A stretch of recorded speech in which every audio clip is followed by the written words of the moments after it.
The Arizona Cardinals had the perfect offseason. Let's discuss.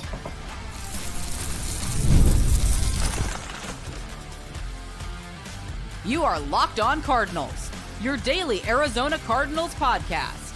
Part of the Locked On Podcast Network, your team every day. Cardinals, Alex Clancy here. Follow me on Twitter at Clancy's Corner. Follow the podcast at Locked On AZ Cards. Thank you for making Locked On Cardinals your first listen. Free wherever you get your podcasts and on YouTube. Part of the Locked On Podcast Network, your team every day. 15 years in sports media, 9th season hosting this lovely show. And I don't think that there is a better starting off point that I've experienced in the Valley that can supplant what we're witnessing right now. And as camp is upon us, we are 59 days away from kickoff in some form or fashion, under 2 months. It's like, this is the time to do some sort of barometer check. I do this from time to time. And this one is titled, It Was the Perfect Offseason. Now, perfect can be loosely defined. For the Cardinals specifically, everything happened that needed to happen in an effort to position them for a pattern of relevancy and success and not just catching lightning in a bottle or trying to. And I feel like we need to go through all of it. We'll talk about the defensive side of the ball. We'll talk about the offensive side of the ball. Yeah, it was a perfect offseason for the offense too. And just the overall vibes, I think, is the most important, because while this isn't like a beatnik overall vibe segment, it's something that needs to be addressed because this isn't normal for this organization. So talking about it is a must. Today's episode of Locked On Cardinals is brought to you by Game Time. Download the Game Time app, create an account. Use code LOCKEDONNFL for $20 off your first purchase. Perfect offseason for the Cardinals. Not for other teams. Well, this team added players, I don't care. Yes, I move the goalposts. For those that have been around for a long time, everydayers. For those that haven't, if this is your first listen, thank you. Maybe make a Wednesday or second listen, as this is my last week of 3 shows a week, and I will be going full force 5 days a week next week. I move the goalposts with the comparison of the Cardinals to other organizations, Kyler Murray to other quarterbacks. Sometimes it's necessary. Sometimes it's not about being not necessary, but it's irrelevant. And this specifically, it's irrelevant to talk about what other organizations did, because this offseason was perfect for the Cardinals. And regarding the overall vibes, that may be a dumb title, but it was I'm a layman when it comes down to it. So there you go. Things are strengthening. Cohesion is strengthening. Leadership hasn't been this strong since BA. And BA kind of did his own thing. He was kind of an old dog at that point. He was I hate this phrase, but the no risk it, no biscuit thing. It was a way of life. Okay. This is more regimented. And not to say he wasn't, that's not, poo-pooing what he did the last time they won multiple games in multiple seasons back to back. But kind of the stoic nature of Monty Ossenfort, even though he's affable, sure. He smiles. He's not Bill Belichick. But when push comes to shove and you're not celebrating a draft pick, it's stoic. Jonathan Gannon, same thing. Nick Rollis, same thing. Drew Petzing, same thing. It starts from there and goes down. Michael Bidwell, in another, court case, collusion case this time, regarding contracts and Kyler Murray, etc. Like, this is from the GM down. The overall vibes are immaculate compared to what we've experienced with this team. I think, period. I don't know if you add a gap there with year to year. So going into 2025, the car is gassed up. Just got an oil change. Just got a wax. What is turtle wax? I don't know. I don't know what turtle wax is. I always saw something on the side of the road where it's like, oh, turtle wax. It's like, what are you talking about? Either way, turtle wax also. And they're ready to rip. They're ready for the cross-country journey of the 2025 season with the quote-unquote parents in the front seat who have very few moving violations. How's that? How's that for a Monday? How's that for a Monday? Maybe I could be more philanthropic with my endeavors of my my idiocy. You know, that was a good one. That was a good one. Anyways, and we're back. Everydayers, if you know what that was, if this is your first listen, that happens sometimes. I kind of squirrel out, and I don't edit my videos because I want you to see the real me. So that was the real me, and we're back. The strength up top has been null and void. How you do the little things is how you do everything.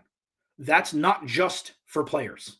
That's for coaches, that's for leadership, and that's for the cohesion of leaders working as one unit to be able to put the Cardinals in the best position to win on the field come game day, week 1.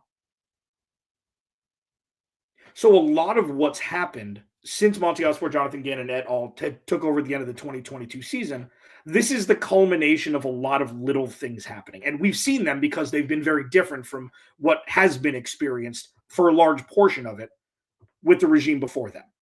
But now the foundation is strong. The foundation has one clear, direct goal. And this offseason culminated in a different version of the overall vibes. It showed action. Oh, these are all the needs. Check, check, check, check, check.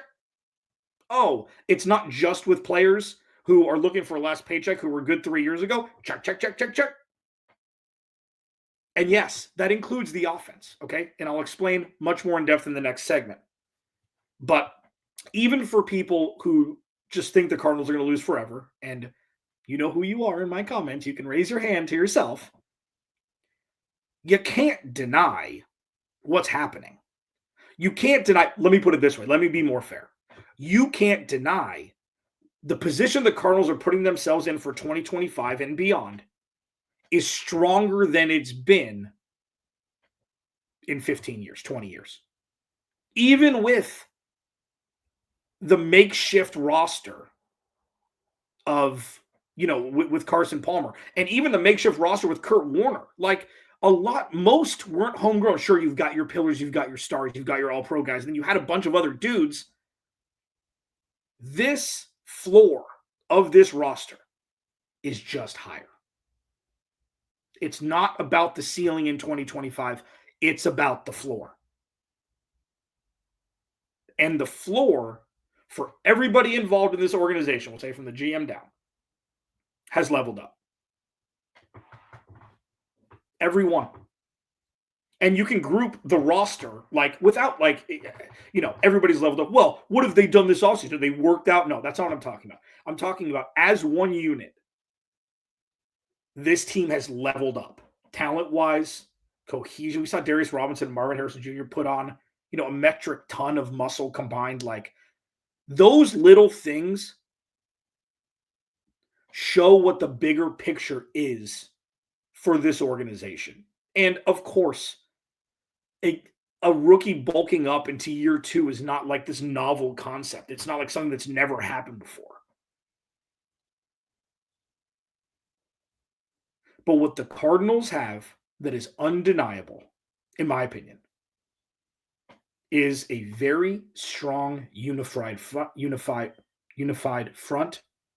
that is ready to run through walls with the motor of it with the players behind them.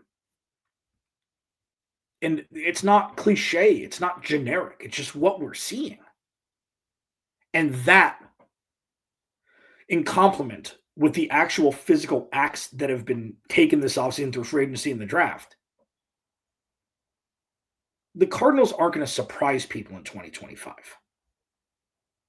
I think they're just going to start to fulfill on what people thought the Cardinals could do over the last handful of seasons. And that is a huge shift. It's fulfillment. It's not expectation of fulfillment. Locked On Cardinals, your team every day. Why was the offensive offseason perfect? I'll discuss next. This episode of Locked On Cardinals is brought to you by our friends at the Game Time app. Have you ever decided at the last minute to head to a ball game with friends and family? I have. Maybe it's game day and you're suddenly like, oh man, I'm off work. Oh, Dang it, let's see if the Diamondbacks are playing today because they play every day like every Major League Baseball team. That's exactly where Game Time comes in. It's the easiest way to grab last-minute tickets without the stress. With the money you save on tickets, you can splurge on food and drinks or even invite a bigger group to go out and catch a ball game. Game Time makes buying tickets fast, super easy, super simple.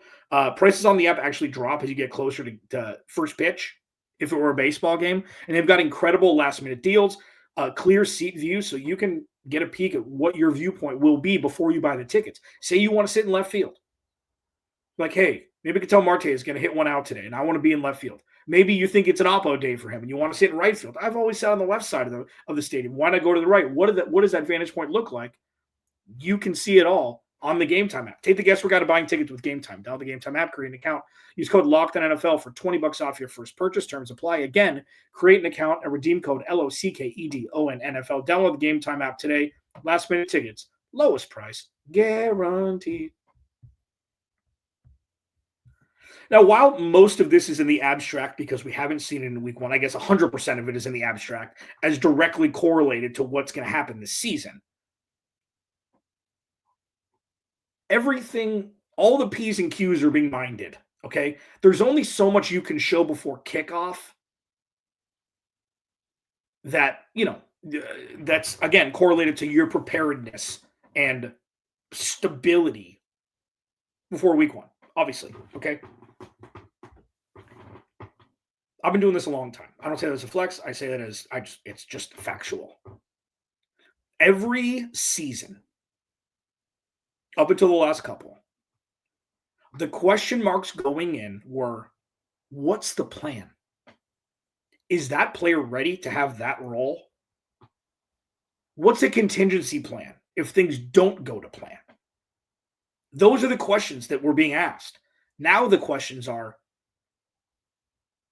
is Adrian Taylor Demerson ready to take over Jalen Thompson's role? I'm not saying that's number one, but I'm saying that. Is Zaven Collins going to get snaps if BJ Ojulari emerges as a guy that we thought he was going to be coming out of LSU 2 years ago before injuries hampered his existence in the NFL? Is Darius Robinson going to be better on the outside or plugging up the interior with Dalvin Tomlinson and Calais Campbell? Those are the questions. Is Dante Stills, who has kind of led the interior defensive line front since being drafted in the 6th round a couple of years ago, is he going to still be getting 30 or 40% of the snaps with all of the other talent they've brought in who's proven in this space? Those are the questions. Those are very different questions. And a lot of the questions, ever since Kyler Murray's been drafted, has been surrounding the offense. One of my biggest questions, I think I put a moratorium on the former GM, not the head coach. So this is actually part of the story, so I'm going to talk about it. I always used to say that Kyler Murray won in spite of Cliff Kingsbury, not because of him. Jared Goff won because of Sean McVay, not in spite of him. But the questions remain, where does Kyler Murray go in the last 2 months of every season? Of course, 100%. With that, the self-editing and doing a little bit of addition by standing pat, which is what the offense pretty much did this year, I think is the best thing you could do in, what many are saying, it's playoffs or bye-bye Kyler. Not me, national media, whatever it is. So running it back, looking at Trey McBride, looking at Marvin Harrison Jr., looking at James Conner, and playing the hits, it's what's worked when things have worked. And, the emergence or lack thereof, we'll see this year, of Michael Wilson and Greg Dortch in the offense. Are they going to use Elijah Higgins? Are they going to use Tip Ryman? Is Zay Jones going to make an appearance for more than, just one streak down the sideline when the season was over? Like, there's a lot of questions still. But to me, I don't think adding another piece would have put this offense over the top. I think this offense, as is, can be excellent because we've seen it. It's about the floor. not the ceiling. So it was a perfect offseason for the Cardinals offense in this regard. It's either going to work with Kyler Murray or it's not. And going into year 7, he's got the best defense he's ever played with. He's got the best 1 to 53, 1 to 22 starters he's ever played with. This is it. Like, okay, so say you add, I don't know, whoever. You add Keenan Allen and Amari Cooper. Say you added both for $3 million each. It's still either going to work or it's not. You may as well run with the dudes who know the offense. And for me, specifically, the emergence with Drew Petzing and Kyler Murray together, I'm not pawning this on Drew Petzing in the smallest. It's going to be a group effort to evolve this offense to having where you have wide receiver 1, wide receiver 2, fine, pass catcher 1, Trey McBride, first option, second option with Marvin, Trey McBride, while continuing James Conner being probably the most underrated running back in football still. Like, and that's not I'm not a homer on here by any stretch. Like, it's not disrespect, it's just omission from lists. It's bananas. Unless you're, in fantasy football, he's on the list of, RB1, fringe RB1s, whatever, especially in PPR formats. But it's like, what are we doing here? But for me, in 2025, they did the work last year by drafting Trey Benson. Like, the Cardinals are deep at positions, including offensive line. It's going to be interesting to see how that shakes out when they didn't really address it in the draft. But this offense is going to work or it won't with Kyler Murray. And I don't think adding another piece would change that one way or the other. Like, it's not like CeeDee Lamb's a free agent. He'll come here for $10. Like, that's just not how this works. It's either going to work with Kyler or it's not. And that's why paying attention to the other side, where there's a lot less structure on defense, especially with the maniacs that Jonathan Gannon and Nick Rallis are. They solidified all the weaknesses that the Cardinals desperately needed solidified. If you want to talk about the off-ball linebacker spot, I still think Cody Simon's going to be able to jump in and be that dude alongside Mac Wilson. I do. I've watched plenty of film on him. He was defensive MVP in the national championship game. Like, some dudes are just different, and I don't care that he's a rookie. I don't care. I think he'll be ready to rip. I mean, they've got other options. They've got other veteran options also. But with the offense, I'll talk about the defense in a minute. Like look around the NFL and see how many bad offenses there are that don't have 2 stars. The Cardinals have 3, like, bona fide. Marv's going to get there. Trey is there, and James Conner is there. Like, they've got 3 dudes who wreak havoc on opposing defenses. Look at rosters elsewhere. The Cardinals have enough firepower. It's going to be the culmination, or not, of Kyler Murray and Drew Petzing figuring it out together. That's what it's going to be. And for me, I'm going to go much more in depth into this as we get into, the end of this month and into next month. I will hammer this home because I think it's so important and I think it's so correct. They need to put the ball in Kyler Murray's hands more in an effort to unlock this pass game to keep up with the run game. In summation for that, and this is just a little teaser for a full show I'm going to do on this.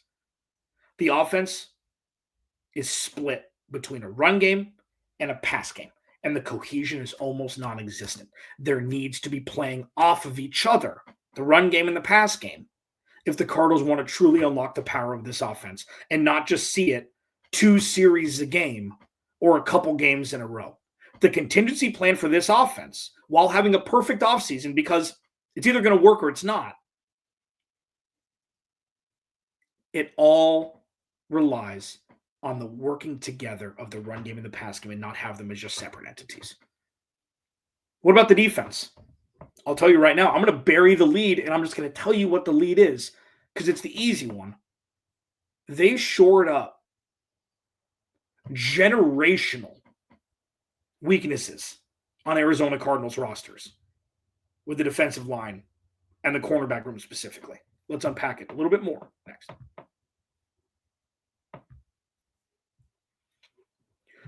Please go to the YouTube channel. Search Locked On Arizona Cardinals. Hit that subscribe button, man. Turn notifications on. You know the drill. You've been around On location in Northern California, seeing the moms and the stepdad for a couple weeks. So that's what the background shift is. The defense, like, I made a joke. I can't remember if it was on Twitter or on here where I said growing up is realizing that a great defense is sexier than a great offense. And what the Cardinals defense is on the precipice of is, and this is not a joke. Okay. I know the Cardinals had good defenses. They gave up, like, with Aeneas Williams and Adrian Wilson and Kwame Lassiter, my first mentor in this space. When Carlos Dansby was really good, and you had Pat and then Calais, and they had that front.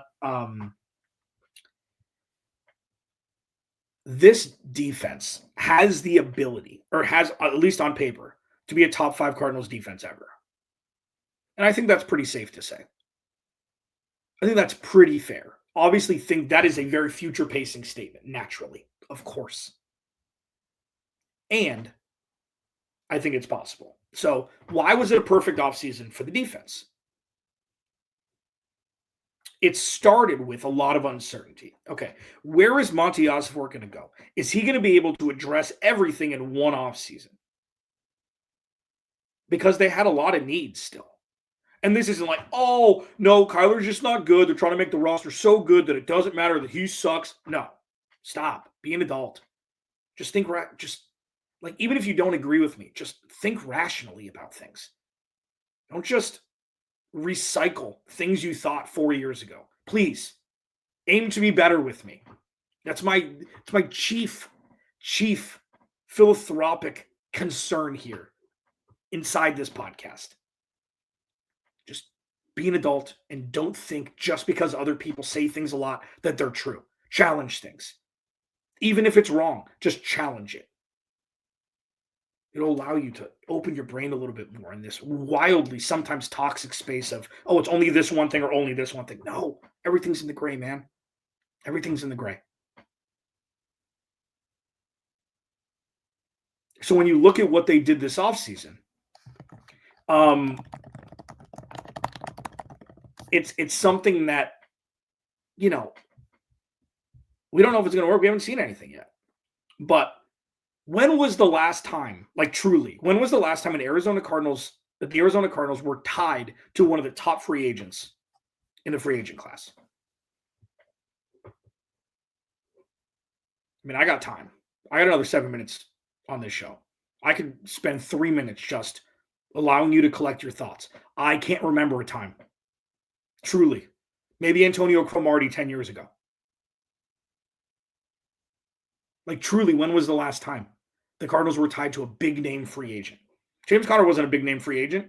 They signed him for 1 year, $1.2 million. Everybody thought he was, they kind of, overworked him to the point where he was going to be injured the entire time. When was the last time? Exactly. They had 3 of the top-name guys all signed with them this year, and Joshua, Dalvin, Tomlinson, and Calais Campbell. You can poo-poo Calais Campbell if you want. I think it's a fool's errand.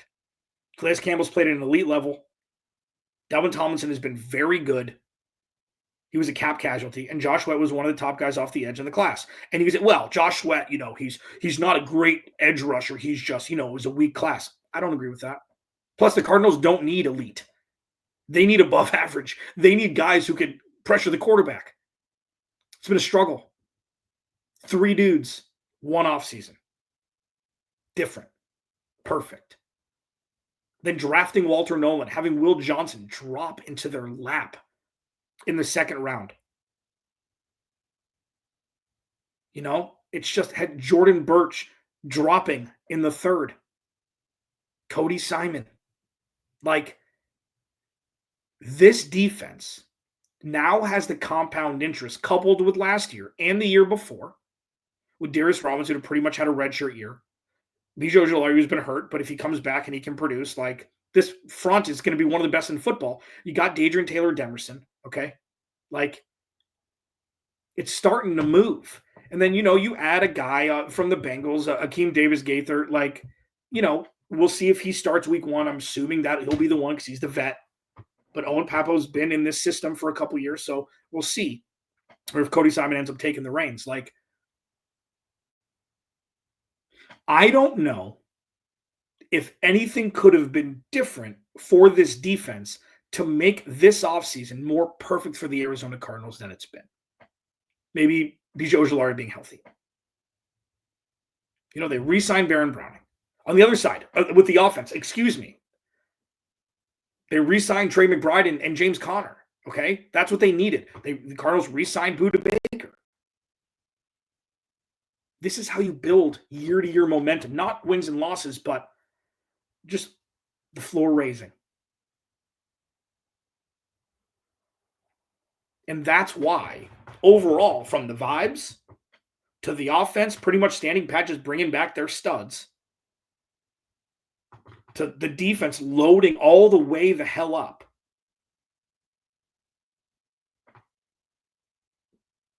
Pretty perfect. Alex Clancy, Locked On Cardinals. Please, again, go to the YouTube channel, search Locked On Arizona Cardinals. Hit that subscribe button, man. Yeah, remember, without you, there is no me. I'll talk to you Wednesday.